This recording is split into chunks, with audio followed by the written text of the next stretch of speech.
মির্জা আব্বাস সাহেব, উনি অসুস্থ আছেন, আল্লাহ ওনাকে সুস্থ করে দিক, আমরা সে প্রার্থনা করি। এবং সাথে সাথে যাতে আমাদের পুরো বাংলাদেশ থেকে আগের যে রাজনৈতিক সংস্কৃতি ছিল সেটা থেকে বেরিয়ে আসা, যাতে আমরা নতুন রাজনীতি করতে পারি, আমরা আজকে সে জুমার দিনে এই প্রার্থনাটা আল্লাহর কাছে করি। আমরা জাতীয় নাগরিক পার্টি বর্তমানে বাংলাদেশে 3টা জিনিস নিয়ে কাজ করতেছি। একটি হলো সংস্কার, যাতে বাংলাদেশের আমূল পরিবর্তন হয়।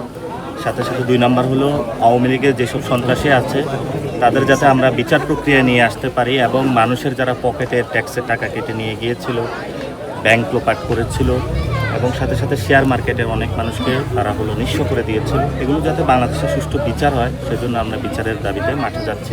আরেকটি বড় বিষয় হলো যেটা আমাদের সার্বভৌমত্ব ইস্যু। আপনারা জানেন যে ভারত থেকে পুশিং করার চেষ্টা চালাচ্ছে।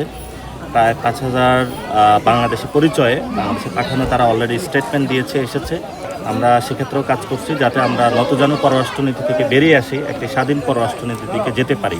আর আমরা বিভিন্ন জায়গায় জেলা সফরগুলোতে যাচ্ছি, মানুষের সাথে কথা বলতেছি। জুলাই যে গণ অভ্যুত্থান হলো, এরপরে জাতীয় নাগরিক পার্টিটা কিভাবে সকল মানুষের কাছে গিয়ে দাঁড় করানো যায়, ওই এলাকার সমস্যাগুলো আমরা শুনি, অ্যাড্রেস করার চেষ্টা করি।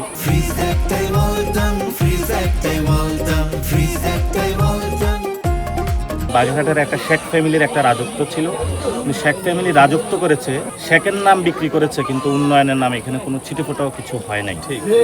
এবং বাগেরহাটবাসীকে অভিনন্দন যে আপনারা শেখ সন্ত্রাসীদের থেকে বাগেরহাটকে উদ্ধার করেছেন, এবং আপনাদের এই জয়যাত্রা ভবিষ্যতে চলমান থাকবে। বাগেরহাটের বড় একটা সমস্যা হলো এখানে শিক্ষা ব্যবস্থা এবং স্বাস্থ্য ব্যবস্থা খুবই নাজুক অবস্থায় রয়েছে। আমরা আশা করব যে সরকার এখানে দৃষ্টি দিবেন, যাতে এখানে স্বাস্থ্য এবং শিক্ষা ব্যবস্থার উন্নয়ন হয়। আর আজকে আমার আসার উদ্দেশ্য হলো, আমাদের এই দেশে ইসলাম নিয়ে এসেছে যারা আমাদের অলি গাউস কুতুবরা, তারা নিবৃত্তে এখানে এসে ইসলাম প্রচার করেছে এবং তারা ইসলামের জন্য অনেক কাজ করেছে। যে আমার সামনে একটা পুকুর রয়েছে খান জাহান আলীর, এখানে 60 গম্বুজ মসজিদ আছে এবং এখানে দরগা শরীফ আছে।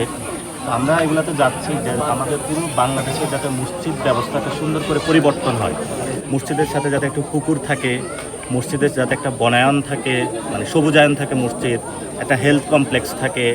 যারা বিদেশে যায় তারা যাতে মসজিদে এসে ইমামের কাছ থেকে অ্যারাবিক লেসনগুলো নিতে পারে। আমাদের বড় একটা সেক্টর কওমি মাদ্রাসা যারা পড়াশোনা করে, তারা যদি মসজিদে এসে আরবি শিখায়, তাহলে আমাদের পুরো মিডল ইস্টে কিন্তু বাংলাদেশিরা গিয়ে কাজ করতে পারে। আমরা এই জায়গাগুলো বলছি মানুষের সাথে কথা বলার সময়। এবং সাথে সাথে এই যে অনেক এখানে দেখলাম যারা আমাদের সিনিয়র সিটিজেন, মুরব্বী, বাচ্চারা পুকুরে গোসল করতেছে, এই যে একটা বাংলাদেশের সৌন্দর্য, এটা যাতে প্রত্যেক মসজিদের সাথে চলে আসে, আমরা এগুলো মানুষের কাছে আহ্বান করতেছি এই জায়গাগুলো বাস্তবায়ন করার জন্য। আমাদের ঢাকাটা আমি ইলেকশন করেছিলাম, সেখানে মির্জা আব্বাস সাহেব, উনি অসুস্থ আছেন, আল্লাহ ওনাকে সুস্থ করে দিক, আমরা সে প্রার্থনা করি। এবং সাথে সাথে যাতে আমাদের পুরো বাংলাদেশ থেকে যে মানুষগুলো আগের যে রাজনৈতিক সংস্কৃতি ছিল সেটা থেকে বেরিয়ে আসা, যাতে আমরা নতুন রাজনীতি করতে পারি, আমরা আজকে সে জুমার দিনে এই প্রার্থনাটা আল্লাহর কাছে করি।